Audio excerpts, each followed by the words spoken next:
From Super League to Olympic distance to age group world records to Kona. Go longer with the right fuel at the right time with SFuels.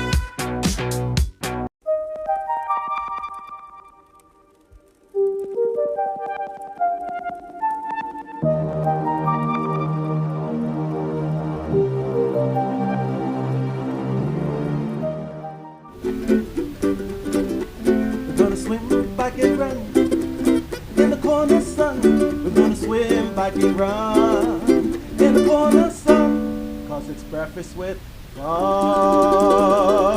Thank you, Macho Man. Welcome 11th year of Breakfast with Bob from beautiful Huggles on the Rocks. My name is Bob Babbitt. We're brought to you by Master Spas, SFuels Go Longer, HOKA Let's Fly, Form Smart Swim Goggles, Quintanaroo, Zoot, the original triathlon brand, and of course, our Challenged Athletes Foundation. Our next guest, Mr. Collin Chartier. He has had a role here lately, winning the PTO US Open, winning Ironman Mont. You were on fire, my man. Thank you. Nice welcome.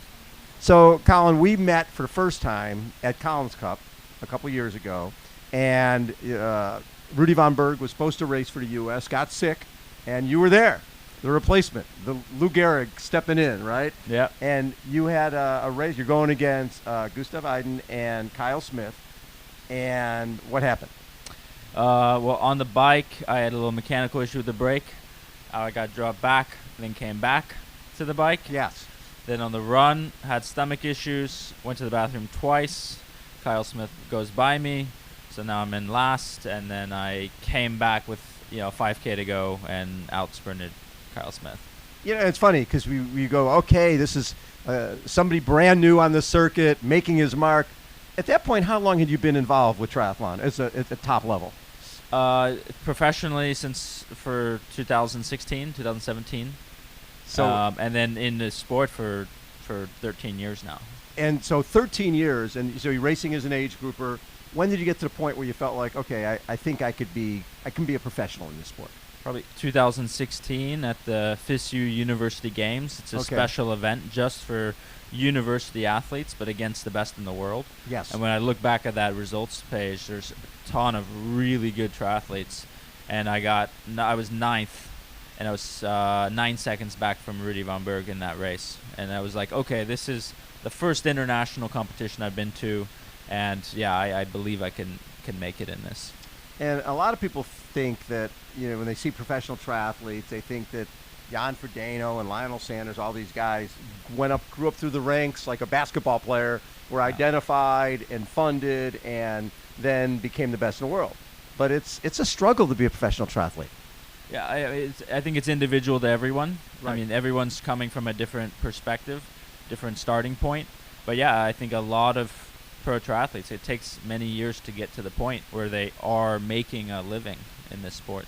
It's almost like it takes a lot of years to become an overnight success. Exactly. So when you win the PTO Open, and we're talking $100,000 prize purse, I'm guessing that's your biggest prize purse ever. Yeah, great prize purse. It's an incredible event, the PTO events. Like $1 million prize purses every event. Yeah. So it's changing the sport.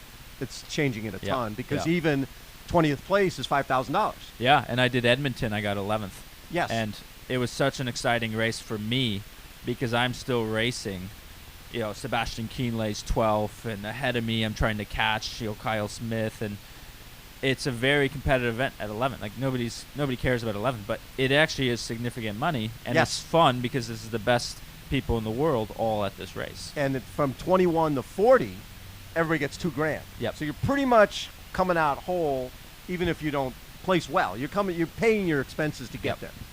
And then when you're fighting between 11th, 12th, 10th, it could be $2,000, $3,000, $4,000 difference. Yeah, I dropped my chain in Edmonton. Yes. And I had to stop, put it back on, and I think that cost me $5K. So I'm gonna go to a bike shop next time, make sure the bike is working, because I don't know.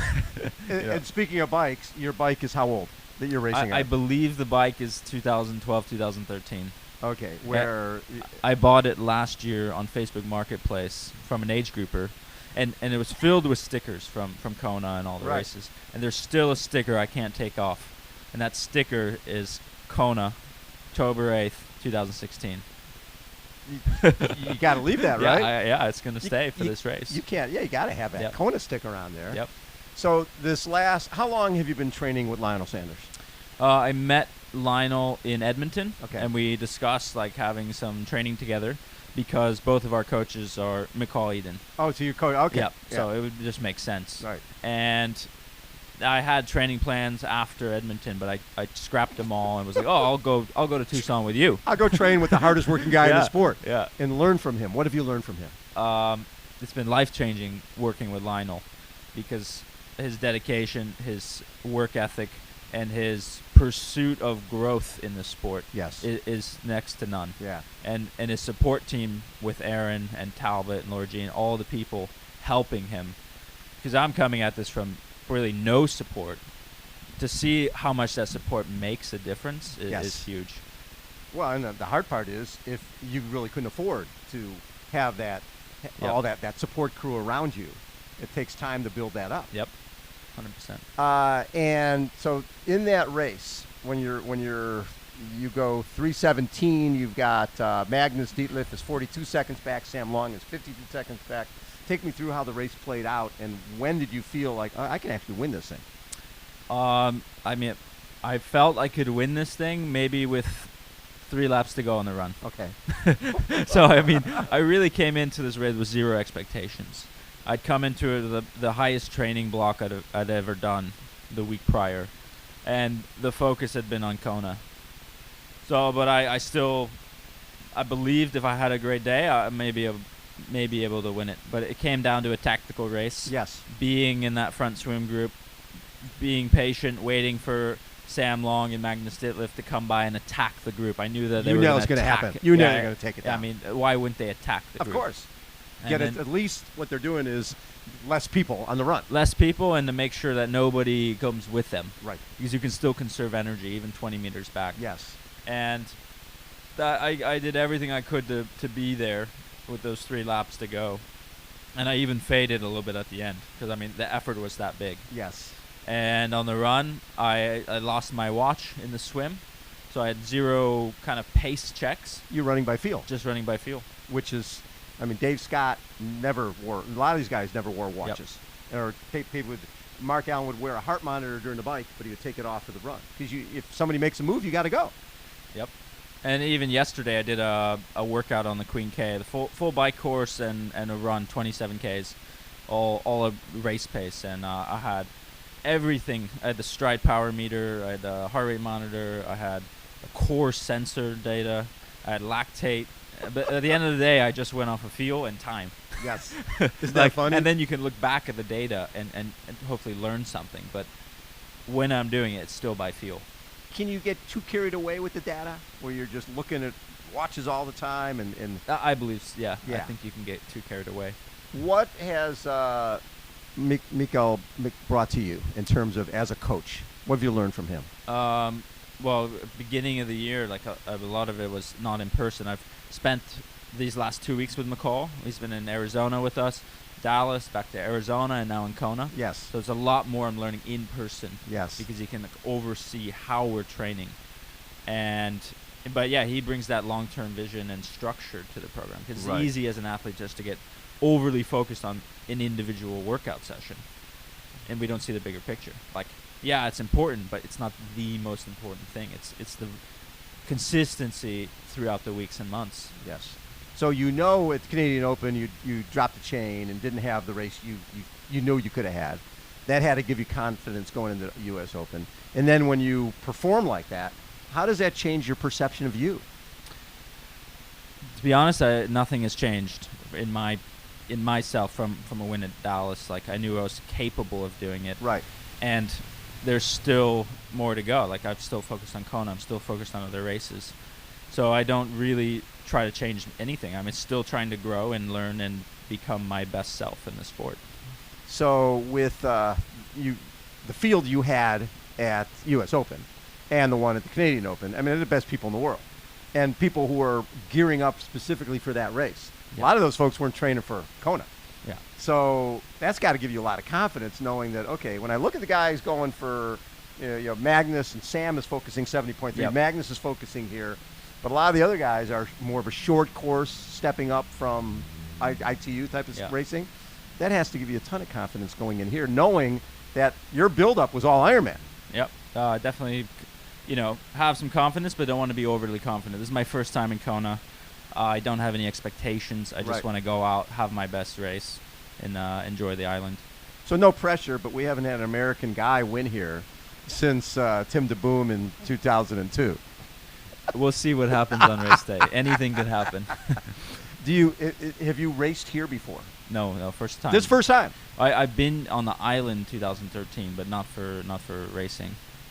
So if you were to talk to your 2013 self, and based on what you've learned in this last year or so, what would you be telling that guy who was probably questioning, why am I doing this sport? Many periods of questioning that, but it all comes down to, like, this is a gift I have, and this is where I believe I'm going to be, like, in the sport. Yeah. It'd be a waste not to use it. Do you see, after this, do you then focus on 70.3 Worlds, or is this the focus? I'm actually not qualified for 70.3 Worlds. What? Yeah, haven't done 70.3 this year. So you came down from doing all the, you did Mont Tremblant and ran 2:45 there, which is pretty damn impressive. Ironman South Africa, 2:47. Those are the type of time. I always look at the sub 250 marathons because you got to run that here to be in the ballpark. Yeah. What type of confidence you take from those two races? They're all learning experiences. Ironman South Africa, I made the most mistakes of any race. What mistakes? Oh, everything. The training wasn't ideal in the lead up. The nutrition, it became a cold, rainy morning. I had all my nutrition and fluids, so then I was just excessively peeing. Oh. And I stopped 3 times in the marathon to pee. Like I had to stop. Pacing wise on the bike, just the key is back and forth. The key is to wear black, right? And just it doesn't really matter. It doesn't matter. You had to stop. Yeah, it doesn't don't really care. Tremblant was a really good learning experience about pacing, being smarter in groups. I think that'll be important for Kona. So how do you think Lionel looks for this race? Because his last couple races haven't been Lionel Sanders races. But what we've seen this year is we've seen Lionel, the tactician, finishing a bike ride, putting on running shorts, not getting carried away, going with Sam and Sebi and the other guys on the bike, doing his own thing, becoming a real runner and a real closer, out sprinting people for second places over and over. What do you see for Lionel here? I think Lionel's extremely fit. And we've done all the training together, and he'll be really ready for this race. I mean, so much effort and energy has gone into learning how to perform at this race, so I'm excited to see how he goes. The other thing that's changed in our sport, it was all about how you perform, and that was it in terms of sponsorship. Yep. Now, you need to have a Talbot Cox. You need to have, almost like a surfer always has to have a videographer. If you're not capturing it, it doesn't exist. Have you learned from that as well that, I've got to be more than an athlete? Yeah, it's difficult because it does take a lot of energy. And, it does. I really have focused for several years just on the sport. Right. So, in the future, I will be trying to expand into the videos and the rest of it, right? Yeah. Because it used to be if you were Mark Allen, Dave Scott, and you won races, that was good enough because you'd be on magazine covers and all the rest of that. Now, somebody who is not necessarily winning everything could have a huge following just because they're giving people a backstage pass to what their training is like. Yep, agreed. Is that hard for you to sort of share that type of stuff, or is it? No, I can share anything. I just, at the end of the day, it takes more energy to capture everything if you're doing it by yourself. Yes, yeah. What's been the biggest surprise when we talk about getting that behind the backstage look? You're day to day with a guy like Lionel, who's obviously one of the most popular guys in the sport, one of the most driven people in the sport. What have you taken away from that maybe surprised you? At the end of the day, we're all humans. We all deal with the same things: the emotions, fatigue, tiredness, and he has an incredible capacity to withstand the suffering or pain and to keep pushing through. I mean, regardless of what's thrown at him, he can still move forward in the direction he needs to go, and that's What we've seen over the years is a David McNamee trains with a Jan Frodeno, and Jan wins a race, and David takes third, and then it becomes difficult for those guys to train together again. Yeah. Or a Tim DeBoom and a Peter Reed way back in the day training together, and Peter wins the race and Tim finishes 10th, and he's like, I hurt that guy every day in training, and he kicked my ass. And then they couldn't train together The thing anymore. is, it's the ego, right? The Totally. ego is the one that's going to stop you from being friends, and I'd be friends with Lionel regardless of it, the outcome. Right. Because at the end of the day, we're both trying to have our best races, and it doesn't matter who's in the race. Right. And we can use each other in training to better ourselves. And Steel sharpens steel. exactly. That's the only way you can Yep. look at it. You When you- need each other. Yeah, when you look to at push each other. Gustav Eden and Christian Blumenfeld, two of the best right now in the sport, they train with each other every day and push each other to another level, and Right. and that's what Lionel and I are doing. I love that. Yeah. And so I bet Lionel was pretty excited for you after US Open. Yeah, definitely was, and I was bummed that he didn't have a good race. 'Cause, yeah, Colin, so excited. I love it when people become an overnight sensation. People don't quite understand that you've been in this sport for over a decade. Yep.